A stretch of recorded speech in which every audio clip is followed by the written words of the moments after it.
Hello mga guys, nandito tayo gumagawa kanina para yung cube light natin tapos na. Yan, tapos na yung cube light na ginagawa na. May pintura na, tsaka pinakapaitan na rin natin ng ilaw.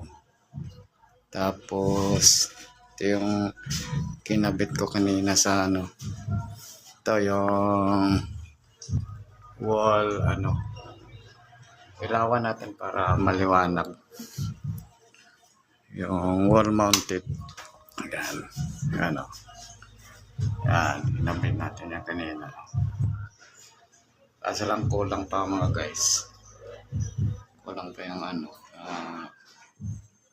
binanta natin ulit. Budgetan natin. Para ito kalahati dito. Tapos hanggang pababa din. Yan. Tapusin natin yan pagka siguro tapos na yung cube light, na lang yung lead light na lang yung sa gilid sa taas.